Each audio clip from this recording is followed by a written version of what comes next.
When you think of fond nostalgia, no doubt you'll agree that, hands down, the 80s were a goldmine decade of awesome animated series.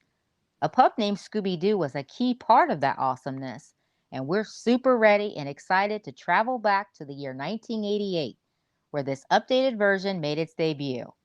Are you ready to tap into the fond memories surrounding this animated gem? Grab your Scooby snacks and let's dive in to solve that mystery.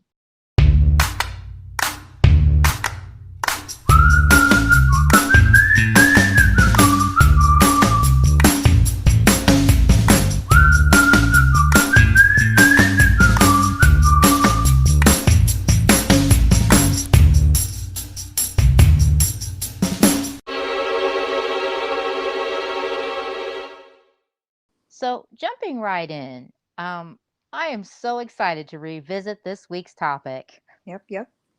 Yeah, we're going to talk about one of our favorite comedic canine heroes and the rest of the gang, and none other than a pup named Scooby Doo. This is the preteen version of Scooby Doo, with a pint sized version of the titular character. It debuted on September 10th, 1988 through 1991, running for 4 seasons. Oh my. You know what? This show is a great parody of the original Scooby Doo series. Mm-hmm.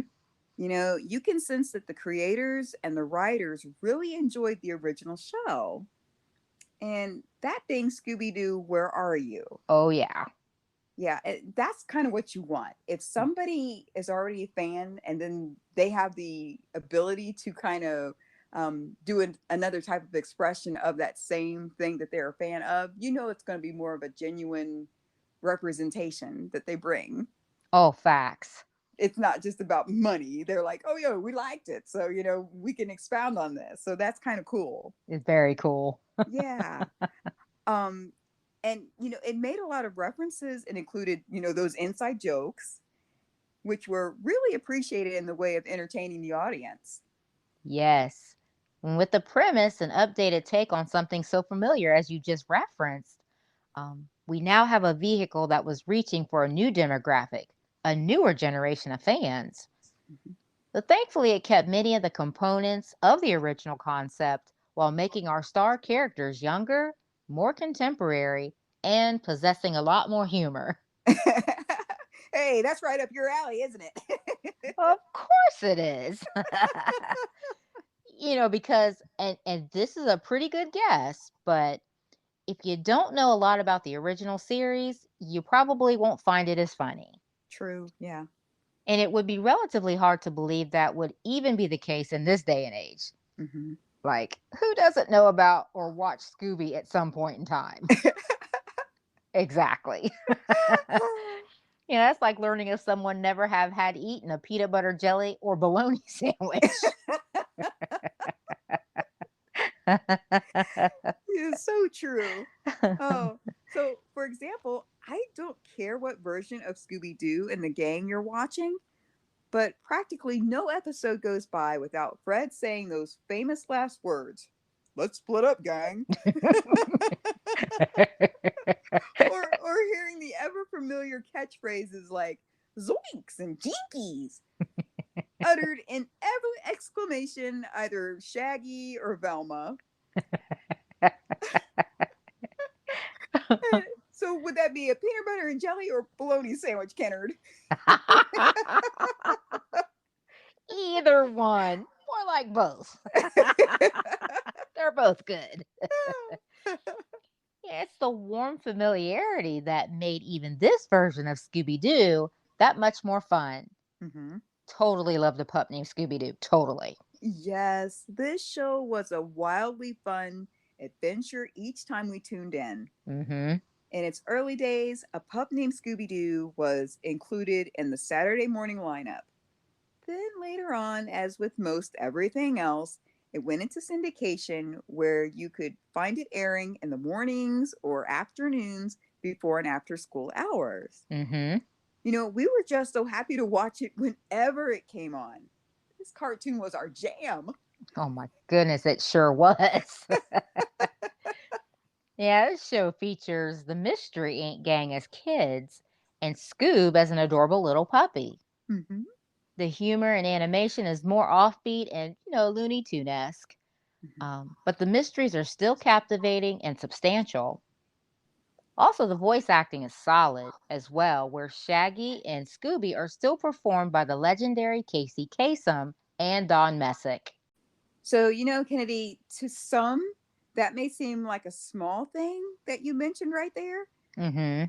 but it's really not, since having those very relatable yet familiar voice talents behind our favorite characters were the very backbone of the show. Oh, much agreed, Coop. It's good to have this type of consistency.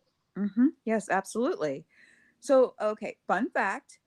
Pup Named Scooby Doo is the last version to showcase the shining voice talent of Don Messick as Scooby Doo.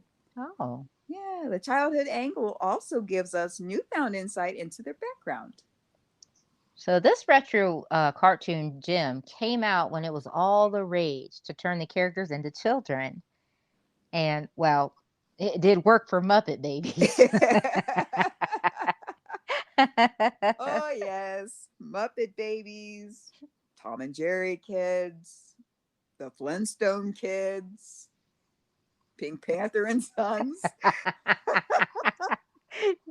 We could just keep listing them. It was the thing, wasn't it? Yeah, the list goes on and on. It really does. This format is what we call the babyfication of older cartoon characters, reducing our star gang to school aged kids. Mhm. So these and the others you just mentioned provides more proof that this babyfication trend truly manifested in a major way back in the 80s. Oh my goodness, just hearing about those other retro cartoon gems sure takes you back. It really does, doesn't it? It does. So, in ode to the original Scooby Doo, Where Are You? The characters in A Pup Named Scooby Doo are all patterned to the style and lingo of that era, where a few late 60s references definitely thrown in that flavored the show of the actual time frame when the gang would have actually grown up. Okay, so first things first, the original series Scooby Doo, Where Are You? In my opinion, is unmatched. Mm-hmm. But A Pup Named Scooby Doo was a super cute and interesting series. We are most certainly huge fans of this twist in the series. So we have our star characters Fred, Daphne, Velma, and Shaggy. Okay, to our Orchard Archivers, quick trivia question. All the kids have known last names. What are their official surnames? Here's a hint on one. Scooby's is Doo.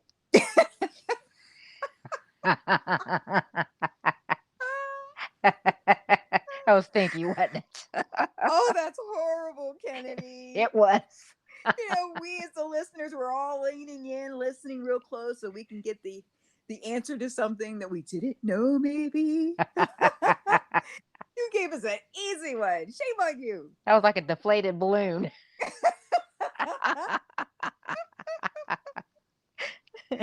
But hey, don't you mean according to Scooby Doo himself, that would have been Reddy, Rapney, Relma, and Raggy? Ruh-roh. Who's stinky now? We've thus far have been referring to the kids as the gang, but to the original series, I believe they were referred to as the Mystery Inc. or as Mystery Inc. And they always have an easygoing, smooth chemistry together. Mm-hmm. Fun fact. We just connected who the gang were called in the original series as Mystery Inc.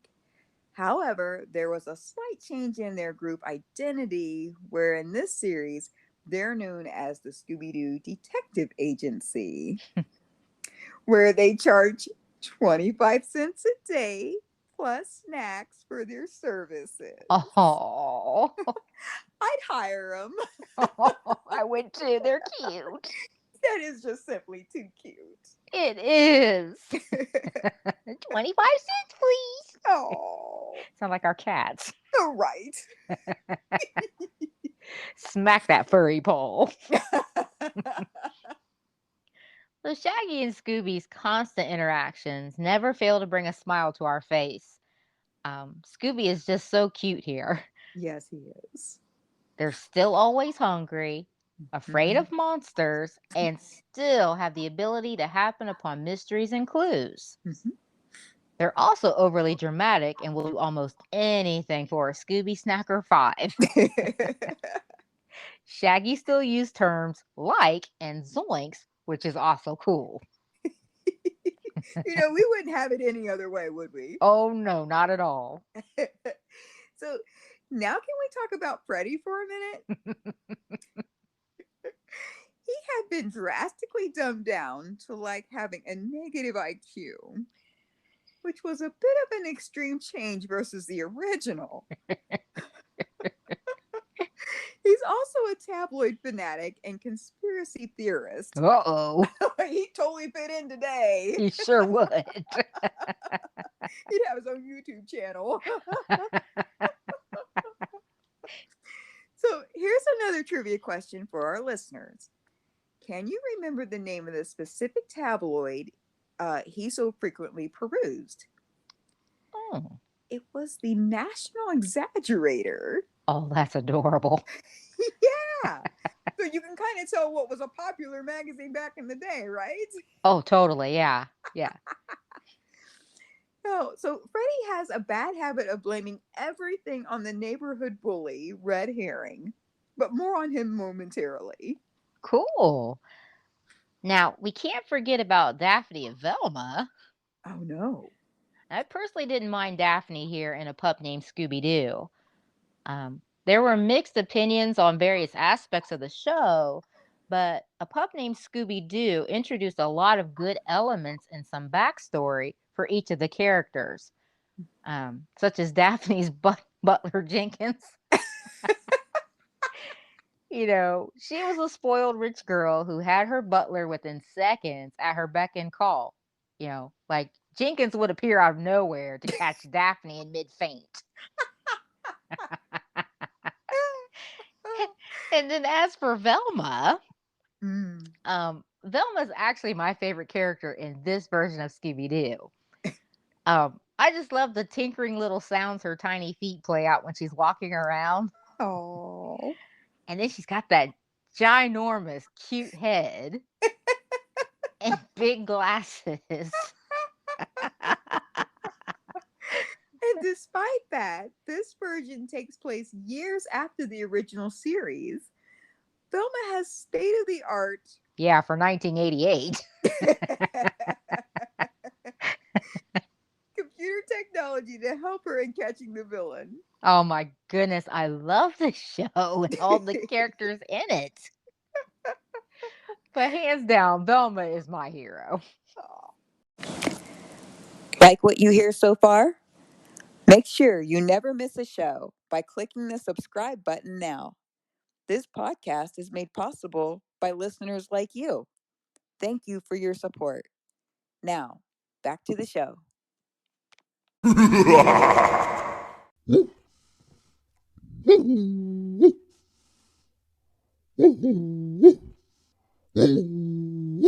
Kennedy. Oh, but yeah, she was a baby doll. Uh-huh, she was. I also like that they made the mystery so that the audience could play along and figure out who the culprit was. A Pup Named Scooby Doo used to run on the Cartoon Network a few years back. Back when, dare I say it, when Cartoon Network was airing better content. Oh, I know, right? uh that we talk this a running theme every time we talk about things from the past. We have this running theme where we thought things were better in the past versus current. Yeah. And it stinks how everything starts to change for the worse over time.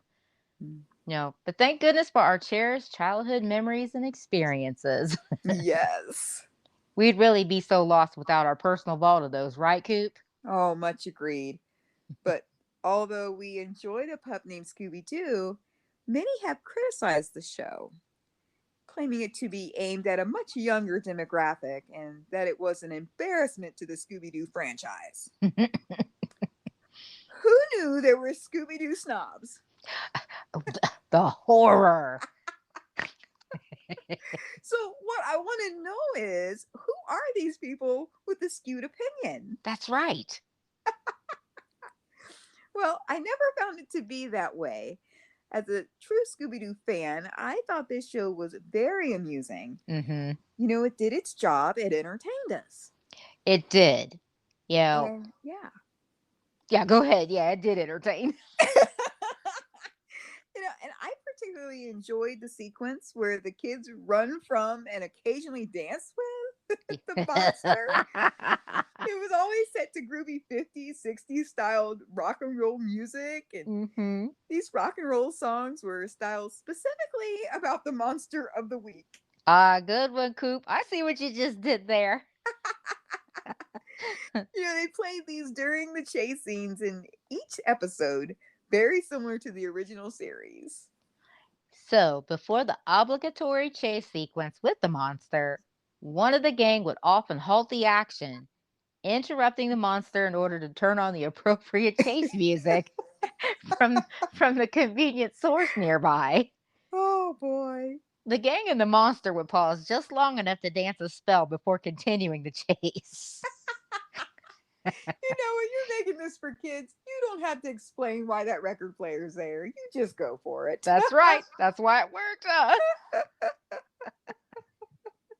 It's like, what's there not to like? I love this show. Um, it's the whole Scooby Doo gang as kids, and boy, were they cute. They're just bite sized. They really were. I especially love Shaggy and Scooby, but who doesn't? The kids go around solving mysteries just like they do in the regular version of the show, but with the new angle and take on things. It's even more entertaining. Oh, I so agree with you on that, Coop. I think it's an awesome show for kids and adults alike. You Mhm. know, those of us who are still young at heart. Yep, forever and always. Always. So, to put a pretty bow on the point about the lively chase scenes, that really was one of the coolest parts of the show. Yes. The music always set the tone of what's going on, and the silly thing that happened during the chases were always so funny. Going back and watching this show currently is nothing short of epic nostalgia. Truly. And we can't forget the opening theme song. The theme song is absolutely primo, and by default, I find myself singing along with it as it plays. It's highly contagious, Coop, I tell ya. I love it. But then it gets stuck in your head, which for once Mm, is a good thing, yeah. since this song is so catchy and good like that. Hmm. Now, what are songs and tunes called that get stuck in your head that you don't care for? Earworms. They're called earworms, Oh, yes. and they are the worst. Oh, truly. Ugh. Ugh. So I'm going to be naughty right now and put one out there for everybody. Okay. It's a small world after all. So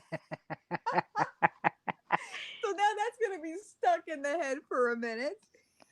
I think that song that you just said, I think that was playing out of our little ice cream truck when we were kids. And Cora playing that little clunky tune, boy, it did get stuck in your head. Yes, until the next time they came around, which we were always excited for that. Good one, Coop. Thanks. You're welcome. So the theme song for A Pup Named Scooby Doo is so much fun to hear and sing along to, but there were certainly other awesome Scooby Doo series intros. Music and songs by John Debney. I like the theme song for the original Scooby Doo Where Are You? Very familiar and nostalgic. Then there were the ever Henri themed tunes for the Doo series, What's New Scooby Doo, that came out in 2002. Oh, yeah, yeah. That one was the ninth installment of the series. and it ended in 2006. Oh, truly. I love both of those. Yeah, that later one was the bomb, yo. I took it to 90s. And it's classified right up there with A Pup Named Scooby Doo, with its very upbeat contemporary sound. Yeah. Two thumbs way up. Now, speaking of the original series, Scooby Doo, Where Are You? That came out in 1969, I believe, Hmm. way before our time. But it was so good that when we were able to watch and fall in love with it, it was effortless and most predictable that we became fans. So I'm going to go guessing and go out on a limb here by assuming that most folks out there that are hardcore fans are now of the more middle-aged crowd. Zoinks! PC Coop in the house here. Man, you took the long way around to say that. You might as well just said Gen Xers. You're right, you're right.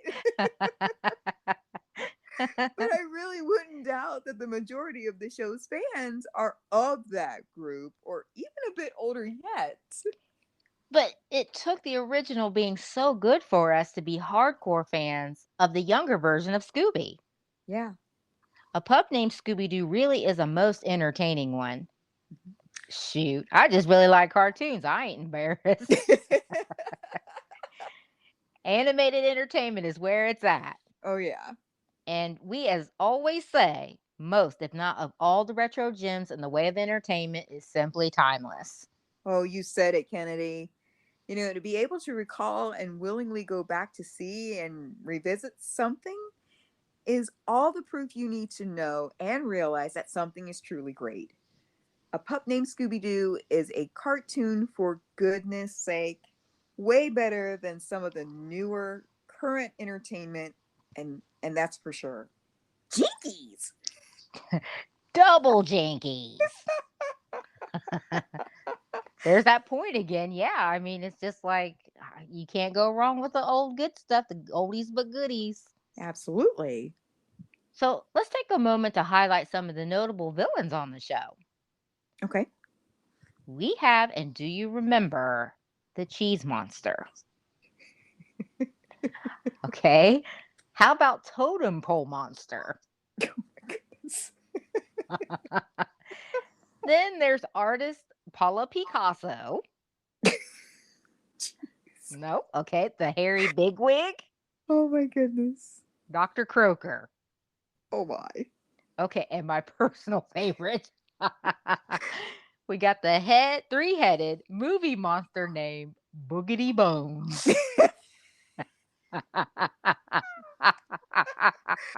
Boogity bones. That is pure ugly. Oh my goodness. I guess I didn't remember any of those.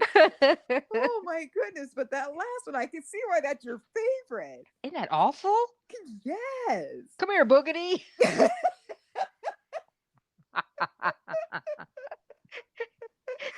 Oh my goodness. But some of those names are both coy as well as cute. So I'll tell you who I thought you were going to say was, and that was Freddy's nemesis, Red Herring. Oh, okay. Okay. So, because in each episode was predictable where Freddy constantly he was mentioning red herring or aliens as culprits to any given mystery. Come on, Freddy. I know. Get a little imaginative here. I think he was. Oh, so fun fact. The nemesis character Red Herring is a nod to the literary term of the same name. A red herring is when someone tries to distract or mislead others from the current focus of the moment. Oh, how ironic. Isn't it though? This is when Freddy often accuses Red Herring of being guilty. Freddy is distracting the others from figuring out who the culprit really is. Hmm. Oh my goodness. We are definitely huge Scooby Doo fans, and Oh, yeah. we loved watching this series when we were kids. Yes. Definitely one of the better Scooby Doo versions. Mm-hmm. Watching this retro cartoon is an awesome blast from the past and would highly recommend it for any cartoon fan. Gotta love those of us who are still young at heart. Which we are. Always. A Pup Named Scooby Doo is quite possibly the most underrated installment for its history. It's classic Scooby Doo without any of the darker, scarier stuff contained in the original. Mm-hmm. This show was great fun, and it's hard to fathom anyone not liking it.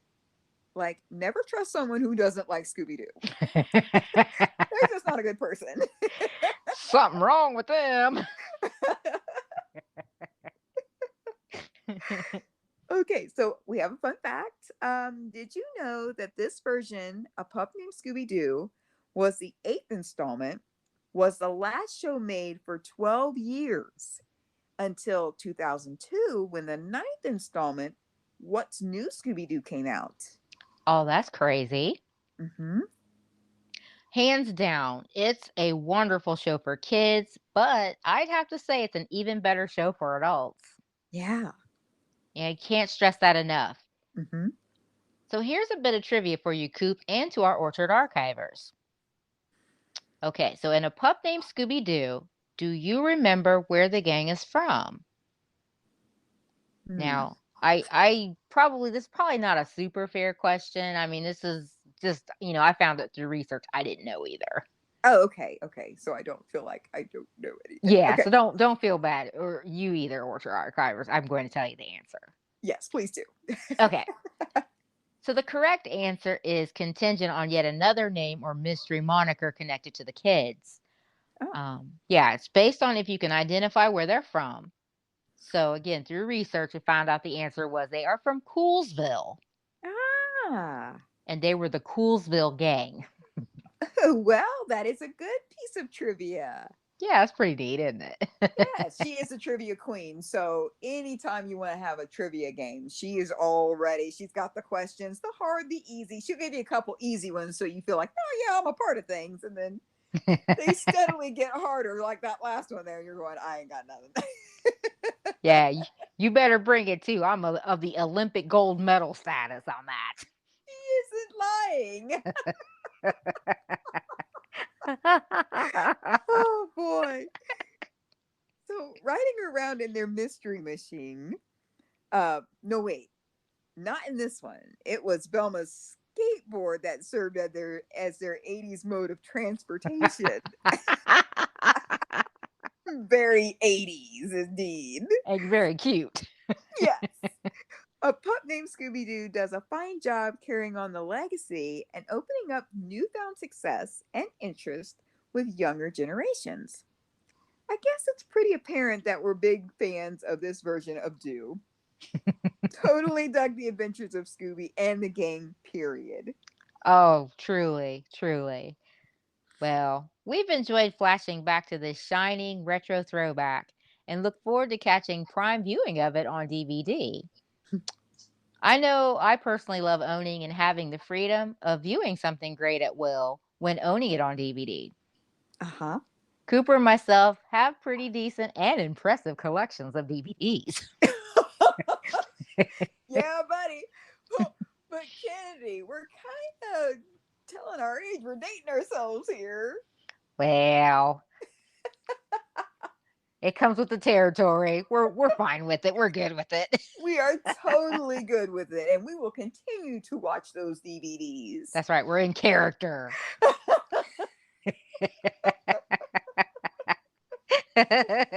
You can say that again. So there's a lot of wonderful throwback choices in therein that we like to talk about. Or maybe you can still find and stream A Pup Named Scooby Doo somewhere currently. Yeah, yeah. So be on the lookout if that's something you're interested in. Don't give up and looking. With technology now, you can pretty much find it or stream it anywhere. Oh, absolutely. Well, on that note, it looks like it's time to grab a blanket and cozy up soon to give this awesome cartoon adventure yet another whirl. You game, Cooper? I am. And I would have gotten away with it too if it weren't for you blasted meddling apples.